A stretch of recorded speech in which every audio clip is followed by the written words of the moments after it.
Então, para quem está nos assistindo, esse é o primeiro Saia Godê.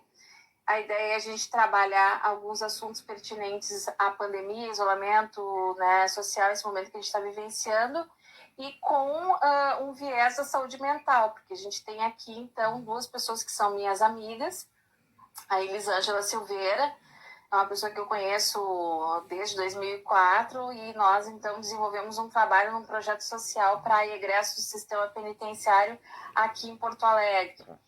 E a Fernanda Luzia, que é minha parceira no consultório, e a gente já está há bastante tempo, né, Fernanda, dividindo esse espaço da área clínica, psicologia clínica. Então, assistente social e a psicóloga clínica, e eu também psicóloga, Cláudia. Então, os nossos nomes eu não precisa nem dizer, né? Então, assim, eu queria comentar, então, que a gente sempre vai escolher 3 temas para conversar, certo? A ideia é de que a gente sempre se encontra, então, nas terças-feiras, às 19 horas. Então, esse horário seria um horário, então, que a gente vai desenvolver esses temas pertinentes. Eu sou colorada, eu venho de uma família de mulheres que torcem muito, que vão a estádio, né? Como grande parte, né? Tem o futebol como um programa de lazer que implica em convivência, mas eu também pondero, né? Que mensagem é essa que acaba sendo transmitida, né? Acaba sendo transmitida para as pessoas de que num momento tão sério de tantas privações, essa é uma atividade que acaba sendo permitida, né? Aquela mensagem de que talvez as coisas não estejam tão graves, né? De que a gente pode negar um pouco, né, essa realidade e ter uma válvula de escape num viés que não é adequado nesse momento, né? Não é propício para isso agora, me parece. Mas curto, gosto, mas eu acho que as coisas têm que ser contextualizadas, né? Não pode perder esse foco também do cenário que a gente está vivendo. Tem um Grenal aqui, né? Mas, assim, a posição aqui é humanista. Não dá para a gente dizer que a gente não tem um posicionamento de esquerda. Isso tem um significado também, né? Que significa que a gente está do lado da pauta social. É isso que significa, prioritariamente, né? Estar, né, nessa posição. E somos espíritas também, né? Nós 3, né? Me parece, né? E da área da saúde. Então, vamos ao futebol, né? Retorno do futebol. Queria, então, passar a palavra para minha querida Elisângela. O que tu nos diz de voltar, né, o futebol nesse momento onde Porto Alegre está, então, com bandeira vermelha, e o que tu pensa disso tudo, Elis, e a tua saudação também, se tu quiser fazer para nós, que tudo embolou, né, porque a gente atrasou um pouquinho. Vamos lá. Então, primeiramente, saudações tricolor. Eu falo desse lugar não com saber absoluto, mas falo a partir das opiniões e daquilo que eu vou acompanhando. Gosto de deixar claro que eu sou apreciadora e sou uma torcedora apaixonada pelo futebol. Defendo o futebol como uma ferramenta de trabalho, também tem um cunho também no social, bem legal. A gente está vendo isso com uma mobilização de jogadores. Mas neste momento, do futebol, em função da gravidade. Ou seja, será que esse momento é o momento adequado de voltar? E se pode voltar ao futebol com toda a segurança que está sendo dita, com controle de infecções e testes, que eu acho que também deveria todos nós ser testados, todo cidadão rio-grandense? Não é pelo número de pessoas, né, Gurias? Mas pelo fato de tu não conseguir nem receber um abraço, um afago, uma proximidade física das pessoas, né? Do teu convívio e tal, partilhar esse momento. Então ele fala nesse texto, e falou muito, né, sobre essa falta de sensibilidade, né, que a gente tem, e que o quanto a maneira como a sociedade lida com seus mortos expressa muitas coisas, né? Porque a democracia, na verdade, ela é igualdade tanto na vida quanto na morte. É tu dar condições de vida também dá condições, né, na morte, né, dignas, né. E quando a gente começa a perder isso, porque de certa forma, quando a gente começa a lidar com números e não com pessoas, é como se a gente estivesse escondendo mortos. Como um dia, né, na Segunda Guerra Mundial, os mortos eram também escondidos. Muitas pessoas não acreditavam no mundo o que estava acontecendo. E hoje a gente vê os registros, né, absurdos, e a gente não consegue entender como que as pessoas não viram, como que aquilo não foi evitado. E aí me vem uma outra coisa, né? As nossas mortes poderiam ser, sim, evitadas.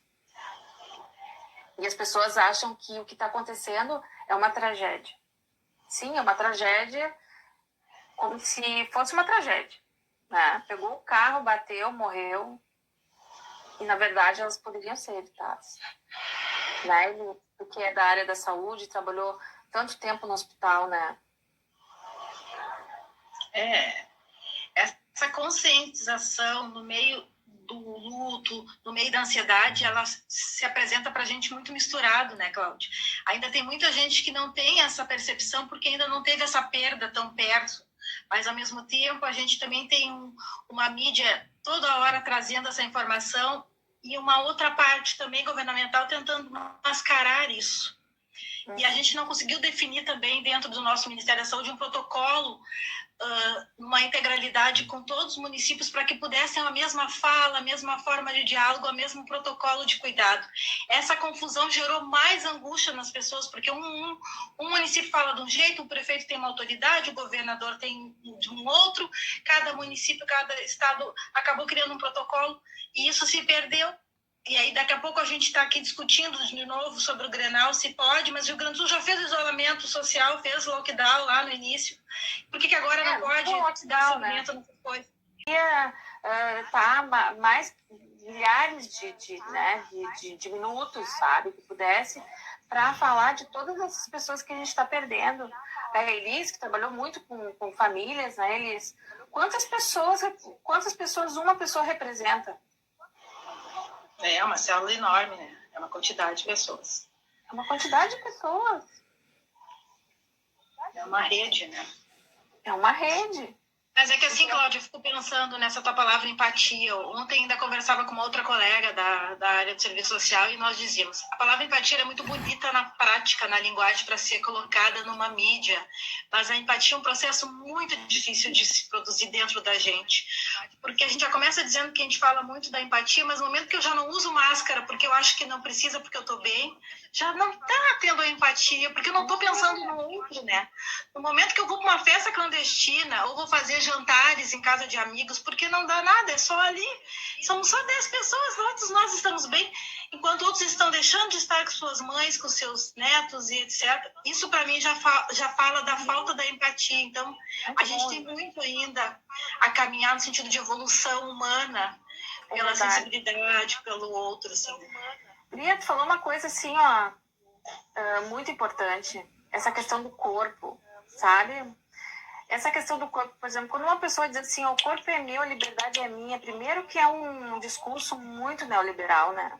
Ou que demonstra assim que o valor é a liberdade, e o valor não é a liberdade, o valor na verdade é a igualdade, né? Que não está atrelado ao neoliberalismo, né? Mas o neoliberalismo cultua muito isso, mas é o meu direito disso, daquilo, outro. A partir do momento que o teu corpo contamina o outro, o corpo já não é mais teu, entende? O corpo é do social, o corpo é do coletivo. Sim, se tu não usar máscara, Elis, eu posso me contaminar, eu posso te contaminar. E não é porque eu vou dizer pro vírus, vírus, não contamina a Elis ali porque ela é minha amiga. Tu não tem mais controle. E eu acho que a gente está vivendo um problema assim de querer voltar aqueles trilhos, colocar alguma coisa no mesmo lugar, colocar o futebol na frente, sabe? Eu acho que então os times grandes deveriam ajudar os times menores. Um pouco, né, essa realidade e ter uma válvula de escape num viés que não é adequado nesse momento, né? Não é propício para isso agora, me parece. Mas curto, gosto, mas eu acho que as coisas têm que ser contextualizadas, né? Não pode perder esse foco também do cenário que a gente está vivendo. Eu fico pensando, sabe, Gurias, é o seguinte, até que ponto a gente consegue ter o controle de tudo, sabe? Isso é uma tendência que antes, né, da pandemia, a vida inteira, né, a partir do momento que a gente começou a delimitar territórios, que a gente começou a entender que algumas coisas tinham que ser nossas, nossa propriedade, né, nossas coisas, né, e nem tudo pode ser, né, definido dessa forma, né. Eu fico pensando nessa questão, assim, de o quanto a gente deseja esse controle de uma coisa que a gente não está conseguindo ter esse controle, né? Então, assim, quando alguns comentaristas, a gente acompanha, eu acho que concordo com eles, acho que tem um movimento, assim, que corre, né, junto com isso, a gente sabe que a economia e tudo mais, apesar de que a gente não pode esquecer que economia sem saúde não funcionam juntos, essa questão ela não é dividida, não existe um grenal nisso, não existe uma coisa contra a outra, elas só funcionam junto, né? Fico pensando nessa tua palavra empatia. Ontem ainda conversava com uma outra colega da área de serviço social e nós dizíamos, a palavra empatia é muito bonita na prática, na linguagem, para ser colocada numa mídia, mas a empatia é um processo muito difícil de se produzir dentro da gente, porque a gente já começa dizendo que a gente fala muito da empatia, mas no momento que eu já não uso máscara porque eu acho que não precisa, porque eu estou bem, já não está tendo a empatia, porque eu não estou pensando no outro, né? No momento que eu vou para uma festa clandestina ou vou fazer jantares em casa de amigos, porque não dá nada, é só ali, somos só 10 pessoas, todos nós estamos bem, enquanto outros estão deixando de estar com suas mães, com seus netos e etc. Isso para mim já fala da falta da empatia. Então a gente tem muito ainda a caminhar no sentido de evolução humana, pela sensibilidade, pelo outro, assim. Lia, tu falou uma coisa assim, ó, muito importante, essa questão do corpo, sabe? Essa questão do corpo, por exemplo, quando uma pessoa diz assim, o corpo é meu, a liberdade é minha, primeiro que é um discurso muito neoliberal, né? Ou que demonstra assim que o valor é a liberdade, e o valor não é a liberdade, o valor na verdade é a igualdade, né? Que não está atrelado ao neoliberalismo, né? Mas o neoliberalismo cultua muito isso, mas é o meu direito disso, daquilo, outro. A partir do momento que o teu corpo contamina o outro, o corpo já não é mais teu, entende? O corpo é do social, o corpo é do coletivo. Sim, se tu não usar máscara, Elis, eu posso me contaminar, eu posso te contaminar. Esse controle que a gente não tem e que a gente tenta buscar e medidas são tomadas para que isso aconteça. A gente também fala desse controle que o isolamento acaba também gerando na vida do ser, né? Hoje, atualmente, as pessoas estão num grau de ansiedade muito grande por estar em casa, tem as suas atividades. Agora está começando uma nova discussão, né, Fernanda? Que é sobre a questão da volta às aulas. Parece que tem um decreto que saiu para começar em 15 de setembro. Isso já está gerando um pânico entre os pais e dos grupos que a gente acaba participando. E aí eu não sei o que está acompanhando sobre isso, Fernanda. Poderia falar um pouco para nós, assim? Em especial nos pais, né, nos familiares, também nos alunos, nos professores, muito medo, muita insegurança. Na semana passada saiu o resultado de uma pesquisa, gurias, não sei se vocês viram, uma pesquisa que foi feita aqui no Brasil e que mostrou que 73% dos pais se recusariam a levar os filhos, caso as escolas reabrissem. Isso é um dado que mostra o quanto as famílias estão inseguras, né? E óbvio, eu particularmente, eu acho que não se tem como cogitar um retorno tão breve, tão cedo, né? Não entendo como viável, né? Mesmo com todos esses protocolos que estão sendo discutidos, a desigualdade que acaba ficando tão evidente. Sim, na verdade, assim, ó, assim como a gente banalizou e sempre banalizou uma violência, né, que sempre existiu, e mortes que sempre foram foram assim absurdas, assim como a gente tem no trânsito, que são verdadeiras guerras, né? Uma guerra civil não declarada, ou seja, a gente já aprendeu a banalizar a morte do pobre, do negro, do morador de rua, né? Do trans, das minorias, né? Então, assim, e aí que eu queria, né? Que eu acho que assim que é o pulo do gato e que eu acho que é muito importante a gente passar para as pessoas, né? A partir do momento que a gente aceita, né? Que se escondam os nossos mortos, a partir do momento que a gente banaliza, a gente esconde o morto, né? E a partir do momento que a gente esconde esses mortos, a gente está perdendo uma unidade, porque esse tratamento que a gente dá aos mortos, porque eu já até mencionei em um outro momento numa escrita, né, aqui no Facebook mesmo, né, morrer é natural, mas a mortalidade, ela, né, da forma como ela ocorre, né, em países violentos como o Brasil, ela não é normal. Ela é um evento social, ela não é um evento normal. Então, assim, o que a gente tem que entender, que eu acho que é, assim, que é o centro da questão, do tema que eu quis comentar, é que a banalização das mortes, ela é um sintoma, né, do quanto a gente está se perdendo comunidade, porque ela universaliza, né?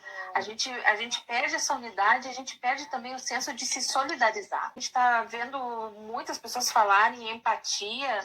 Eu queria trazer também isso para nós aqui, né? Que eu acho que isso também me abriu a minha mente, assim, quando eu escutei assim, que empatia é uma condição que eu tenho quando eu me identifico com o outro. Mas a solidariedade é eu estar com o outro independentemente do que ele representa para mim. E isso é muito mais. Né? Por favor, se cuidem, né? Quando a gente está com um número crescente, né, de mortes, e a gente não sabe quantos mortes ainda vem por aí, né? Não tem como saber, né? E aí eu acabei vendo na semana passada uma entrevista do Eduardo Moreira com o Vladimir Safatli, que é um filósofo. Nunca tinha visto ele, ele é ótimo. E ele até, de certa forma, essa entrevista ela me inspirou para estar aqui, assim, e querer passar um pouco do que a gente vai estudando, porque eu estudo muito filosofia, sociologia, são áreas que me interessam. E ele falou sobre a afeição social, e era sobre isso que eu gostaria de falar, né? Falar dessa afeição com quem está passando fome tem que ir para a rua trabalhar. Ao mesmo tempo, a gente está falando de desempregados que passaram mais fome. Então, é uma soma, né, Cláudia, que eu fico pensando, e Fernanda, que a gente tem muito ainda aqui dentro desses espaços que a gente hoje dialoga, e a gente está tentando falar isso também nas nossas redes familiares, porque esse cuidado é importante. No SUS, a gente fala muito uma palavra, né? Cuidar de mim é cuidar do outro. Cuidar do outro é cuidar do mundo. Isso é uma fala que a gente usa muito na educação popular em saúde, nos nossos cantos, na nossa filosofia de estar e ser. E aí, trazendo o Leonardo Boff, que é um filósofo também, teólogo maravilhoso, ele sempre diz, né? Não existe cuidado sem cuidado, cuidador. E esse caminho que eu acho que dialoga um pouco com o que tu estava trazendo nessa entrevista que tu assistiu, assim. E enquanto não tiver essa consciência que se eu não me cuidar, eu não cuido do outro, o outro também não tem como cuidar de mim. Então, essa questão que está muito para a gente conseguir pensar melhor. Assim. E que o quanto a maneira como a sociedade lida com seus mortos expressa muitas coisas, né? Porque a democracia, na verdade, ela é igualdade tanto na vida quanto na morte. É tu dar condições de vida e tu também dar condições, né, na morte, né, dignas, né. E quando a gente começa a perder isso, porque de certa forma, quando a gente começa a lidar com números e não com pessoas, é como se a gente estivesse escondendo mortos. Como um dia, né, na Segunda Guerra Mundial, os mortos eram também escondidos. Muitas pessoas não acreditavam no mundo que estava acontecendo. E hoje a gente vê os registros, né? Absurdos, e a gente não consegue entender como que as pessoas não viram, como que aquilo não foi evitado. E aí me vem uma outra coisa, né? As nossas mortes poderiam ser, sim, evitadas. E as pessoas, tanto tempo no hospital, né? Essa conscientização no meio do luto, no meio da ansiedade, ela se apresenta para a gente muito misturado, né, Cláudia? Ainda tem muita gente que não tem essa percepção porque ainda não teve essa perda tão perto, mas ao mesmo tempo a gente também tem uma mídia toda hora trazendo essa informação e uma outra parte também governamental tentando mascarar isso. E a gente não conseguiu definir também dentro do nosso Ministério da Saúde um protocolo, uma integralidade com todos os municípios para que pudessem a mesma fala, a mesma forma de diálogo, o mesmo protocolo de cuidado. Essa confusão gerou mais angústia nas pessoas, porque um município fala de um jeito, o prefeito tem uma autoridade, o governador tem de um outro, cada município, cada estado acabou criando um protocolo e isso se perdeu. Isso eu escutei ontem de uma pessoa que perdeu o irmão. A primeira coisa que ele me disse foi o seguinte: não sei se a senhora sabe, mas a pior coisa, daí eu pensei, ele vai falar que é do enterro.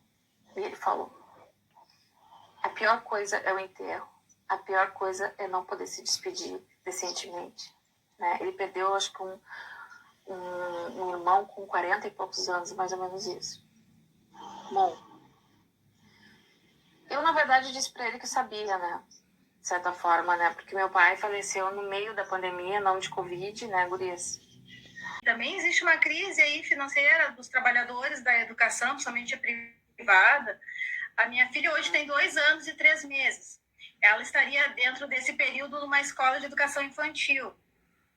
E esse espaço é muito mais delicado do que as escolas de nível de alfabetização, porque é um espaço de convivência, bastantes instrumentos lúdicos e cuidados que tem que ser higienizado a cada instante. Não teria como estar numa sala 10 crianças da idade de berçário ou da educação, dos períodos que vá avançando pela idade até o pré. Então isso é bem preocupante. Eu, enquanto mãe, eu não levaria esse ano mais a minha filha. Gurias, é o seguinte, até que ponto a gente consegue ter o controle de tudo?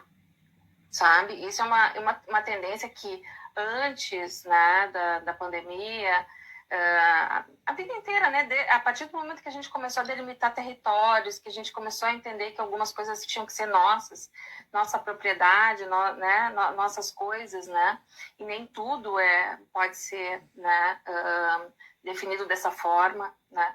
Eu fico pensando nessa questão assim de o quanto a gente deseja esse controle de uma coisa que a gente não está conseguindo ter esse controle, né?